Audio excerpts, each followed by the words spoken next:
Welcome to Turning the Tables Healthy Cooking class. This is a project of Cornell Cooperative Extension, Ulster County, the Ellenville Regional Rural Health Network, and Stick to Local Studio. I'm Maria Reidelbach. So it's really easy to make supper soup. The first step is to saute some onions or garlic or both in some oil.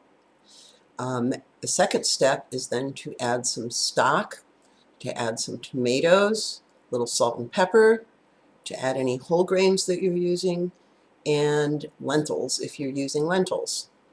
So you let those cook a bit.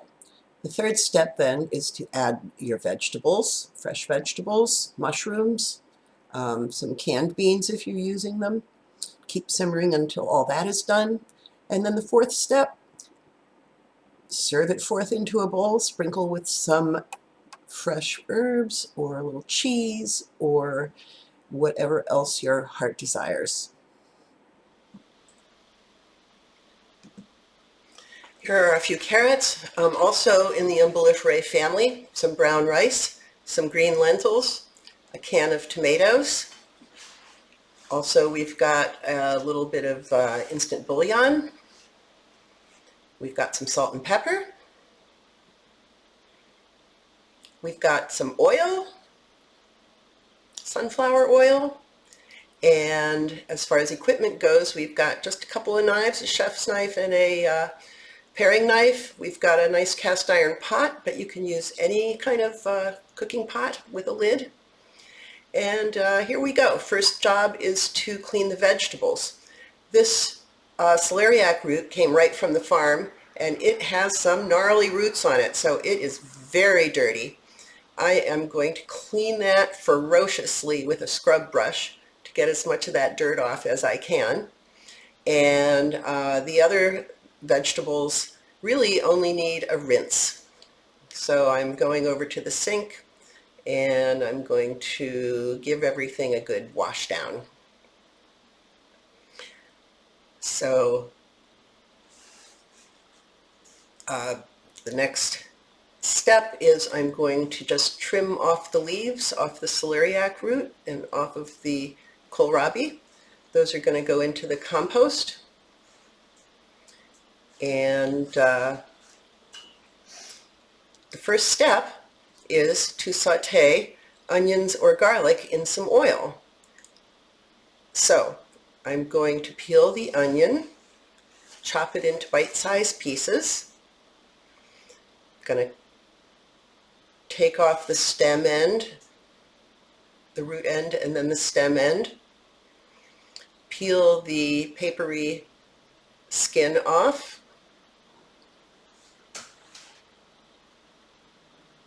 It's always a little bit of a ticklish job. Sometimes it's uneven and you'll find that skin is papery on one side and fleshy on the other. So, just use your judgment, you'll get it. So I'm just going to kind of like peel that off. Now you can save these trimmings for soup.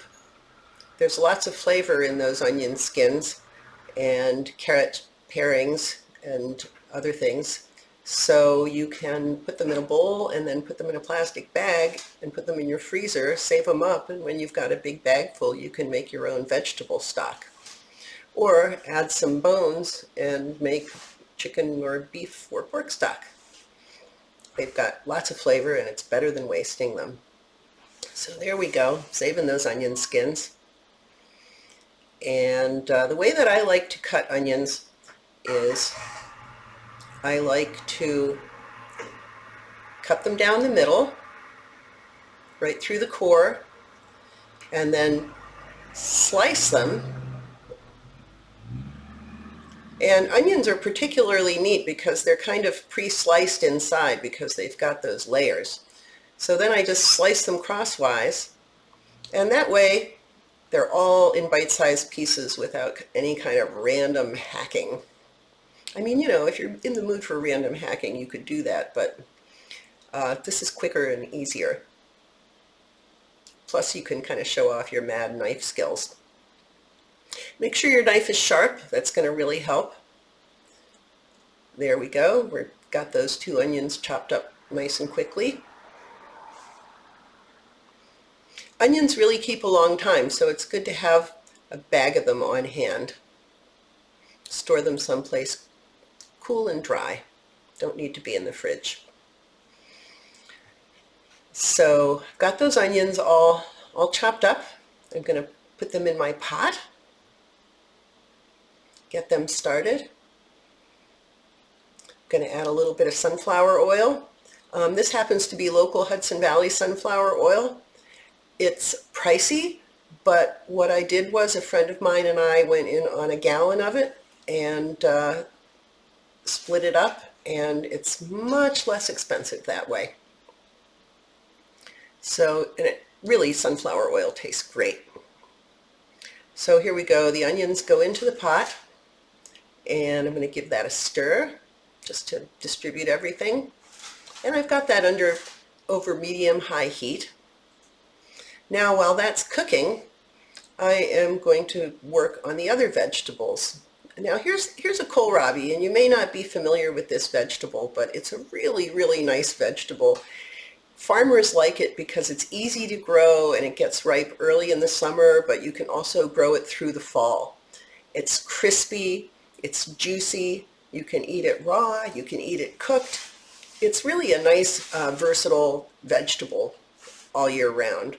So here I'm just trimming off the thick skin, which is going to go into my vegetable trimmings bowl. And to do that, you can either use a paring knife or you can use a vegetable peeler. And here I'm showing how to use a vegetable peeler. Whichever way you prefer is what works.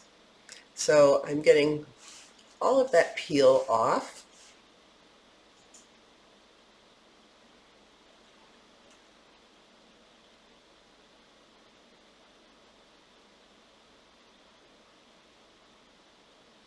Last little bit, and there we go. Oop, missed a spot. There we go. And there the parings go into the bowl.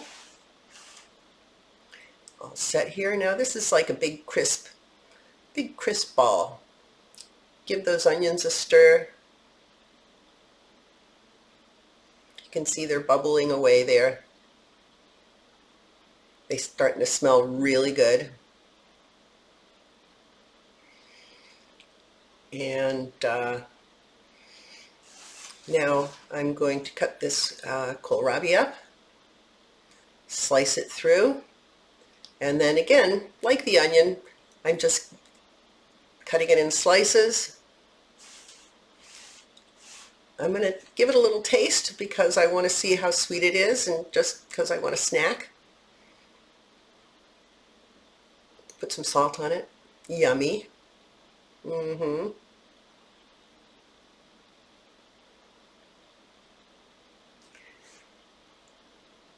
So I'm going to cut it into cubes now. And you can cut it into really any shape you want. You just want it to be bite-sized so that when you eat your soup, you're having like a happy experience.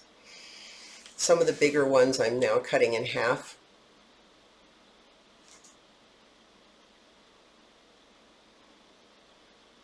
Going for the second half. Slicing that up. There we go, that's all set. A couple bigger pieces looking okay. Now for the carrots. Now these are funny carrots, they're funny little carrots. These are from the farmer's market. Now when you're shopping at the farmer's market, you're going to find vegetables that vary in their appearance. It's not like the supermarket where everything looks pretty much the same. Don't be afraid, because vegetables from the farm often do look very different. These carrots have split up into littler carrots. They look like little legs or nubbins.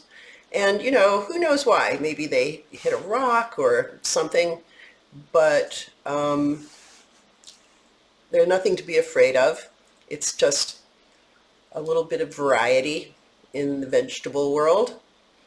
And as long as you can peel it and it looks good and there's no insect infestation or rotting, it's good to eat. So I'm here using a vegetable peeler to peel those carrots. Now, carrots have very, very thin skin. When you cook them, it does have a noticeable change of texture. So it's really up to you whether you want to peel them or not. I go ahead and peel them because I'm saving those peels to use for soup stock, so they're not going to be wasted. But really, if you're short on time or you don't care about the peels, as long as they're well scrubbed, you can just leave those peels on. So there we go.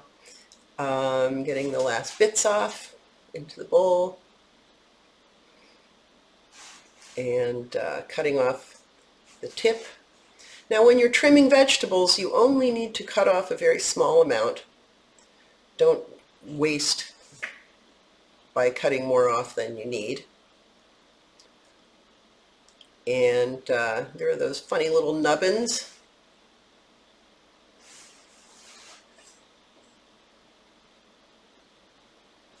And I am just going to cut these carrots up also into bite-sized pieces, giving the onions another stir. Looks like they got pretty brown there while I was focusing on the carrots. Next step is to add the longer cooking ingredients, the lentils, the whole grains, the can of tomatoes, and the water or soup stock, and some salt and pepper, and turn the heat down. So I'm opening up a can of tomatoes that I made from Fiddlehead Farm tomatoes in the summer. Very proud of that. There go the tomatoes. There goes the brown rice. And there go the lentils. And next comes some water. 6 cups. And you can see it's still bubbling because that iron pot holds so much heat. And I am just going to add a little bit of instant bouillon. You know, if you ever purchase chicken stock, you should know that the chicken stock that comes in a box or in a can that's regular strength, the companies use concentrate to make that. So you can really save money and space in your cabinet by buying the concentrate yourself. This is the kind called Better Than Bouillon. It comes in an organic variety. And this way you can make just as much stock as you need, and you don't have a half of a can of stock or half a box of stock sitting in your fridge. Adding a little bit of salt there. Adding some pepper. And so now that is just going to bubble away while I work on these ingredients. Putting the lid on. Always put the lid on pots whenever it's appropriate, which is whenever you're cooking something for a long-term cooking, except for maybe pasta, because if you put a lid on pasta, it will boil over. But yeah, it saves energy. It'll save you time. So I'm cutting the carrots into little coins.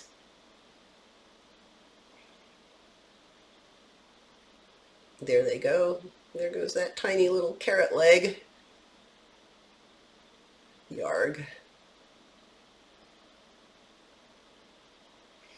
Carrots are such a great color, and they've got lots of vitamin A and carotene for good eyesight, among other things.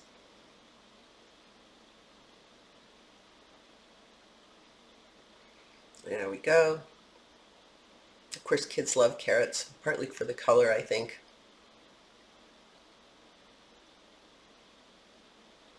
Carrots keep a long time, so it's a good staple to have. They should be stored in the refrigerator. Here we go, giving that soup a stir. Now, after your whole grains have cooked for maybe 10-15 minutes, that's when you're going to want to add your hearty vegetables. This is that gnarly celery root, and it's still looking kind of dirty, despite the fact that I cleaned it with a brush. So I am trimming all those little rootlets and root hairs off. And, you know, this is a very gnarly looking vegetable, but because it tastes so good, it's really worth braving the wild looks of it. I'm trimming off all of the skin here, going into my soup stock pot. And the inside of celery root or celeriac is not as juicy and crisp as the kohlrabi is, but still has an amazing flavor and crunchiness. It's really good raw. You can grate it and put it into salads. It's got so much flavor, but it holds up also in soups. And you know, you can, if you have a big one, you can even roast it whole for a really interesting main dish or side dish. It's kind of turkey-like. So getting that all peeled off, and now I'm going to trim the green bits off. You lose a lot of the celery root when you trim it. That's just the way it goes. But it's not truly lost if you put it in your soup stock pile.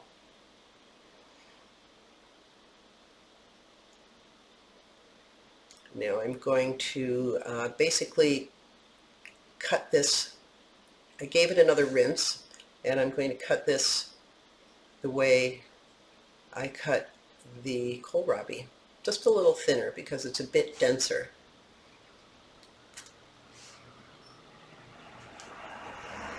Cutting it in half now. I think that trimming and cutting up vegetables is a really nice way to explore their textures and their juiciness. So just keep your senses aware as you do this, and keep tasting, because you're going to learn a lot, and it's also more fun that way. Just sort of look at it as a form of play. Cutting that up. There we go, all set there. Okay, so I've got my pile of longer cooking vegetables. Soup's madly simmering there. That means I should turn it down a little bit. One thing about heating liquids is that, you know, as soon as it's boiling, it's not going to get any hotter than that. It has reached the maximum temperature it's going to get. So you might as well turn your heat down to the very lowest point that will sustain that bubbling.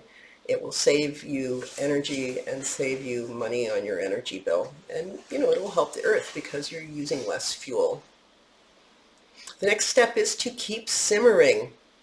We're adding the vegetables now that take a little while to cook.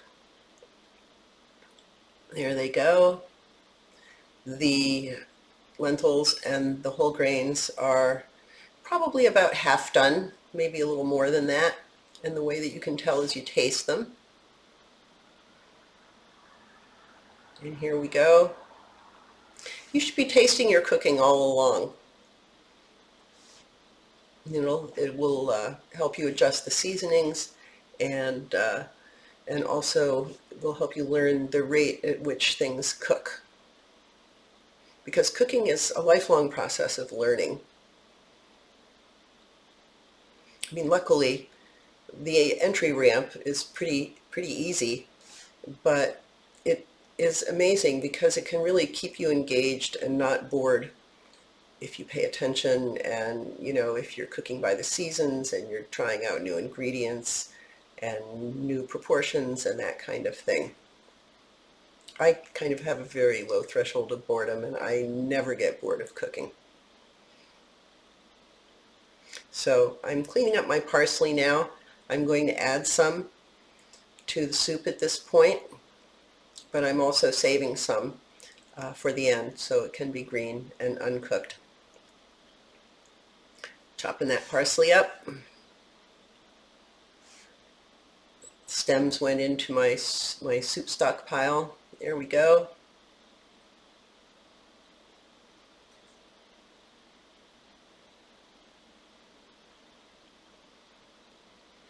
Giving it a stir.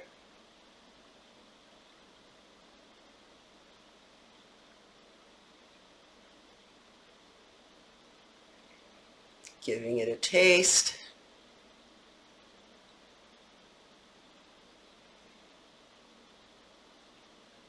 I think I'm pretty happy with it at this point. Nope, it needs something more. I'm going to add some dried rosemary. So I'm kind of crunching that up in my hands, and I'm just like sprinkling that over. This is rosemary I grew in my garden last summer, and when fall came, I just cut it off and dried it and threw out last year's rosemary, dried rosemary, and put this in the jar. And it's much fresher than anything you could buy. Giving it a stir. And now I'm going to chop up these collards because they take less time to cook. They don't need to go in with the other vegetables. Now this is a fall or winter vegetable hearty soup. If you made this in the spring, you'd have really different vegetables. You'd have probably some spring spinach and maybe peas, and those things mostly take less time to cook. Other vegetables that we could use in the winter would be things like winter squash or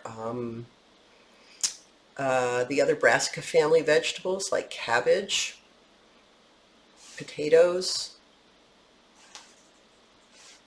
sweet potatoes. Okay, so I'm just stacking and folding these collard greens to make them easier to cut, and I'm cutting them into kind of ribbons.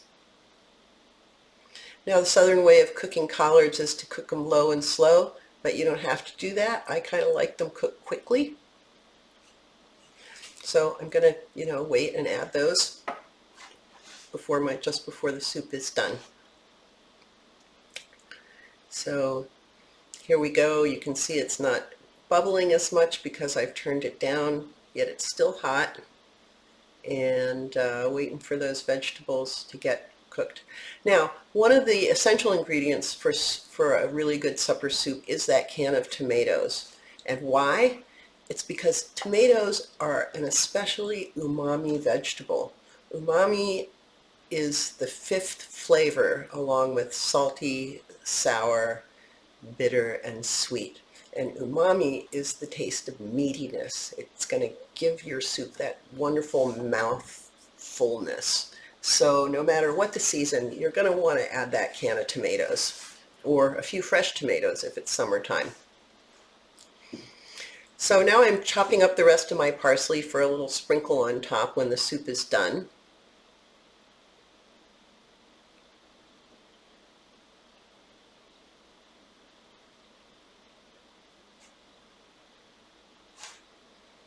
And giving it another stir. You want to keep your eye on it. You don't have to tend it very much, but every now and then check it out. Each time you make this soup, it'll be different. So I turn the heat up so now you can see it's bubbling a little more. And there's some time lapse here, so it's not like this is happening in real time.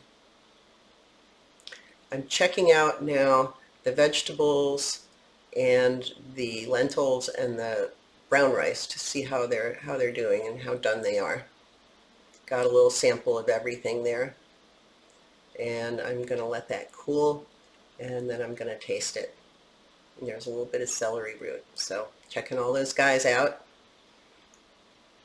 It's one of your jobs as a cook, but it's also one of your pleasures as a cook, is that you get to taste everything as you go along. So it looks like I'm pretty happy with those.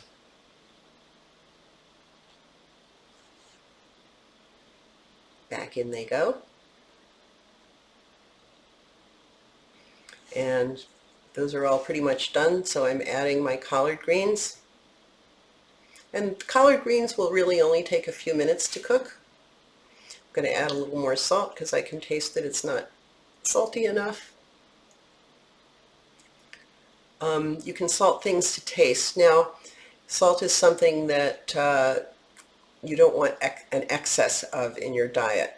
But the reason most people have too much salt in their diet is because it's coming from processed foods and from restaurant foods. There really is no way you can add enough salt to your own home-cooked food to be too much salt, because it would taste way, way salty. Somehow in processed food they manage to disguise the salt. I don't know how that works, but that is a fact. But food does need salt to taste good. The last step, put your soup in a bowl and add some fun sprinkles. And here I've added a slice of whole grain bread. I am going to ladle the soup into the bowl.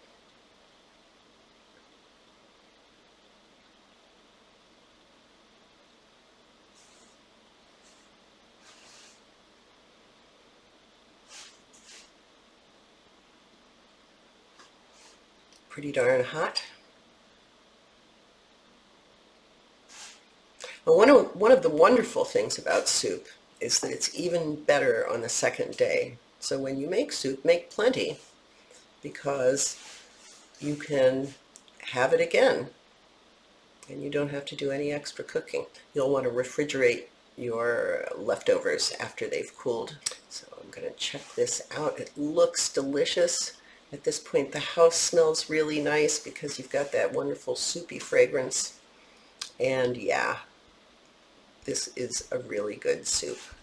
I would love to hear how your soup turns out. You can get this recipe at turningthetablescookbook.com. Let me know your results at our social media on Facebook, on Instagram, Twitter, or at our website. Thank you.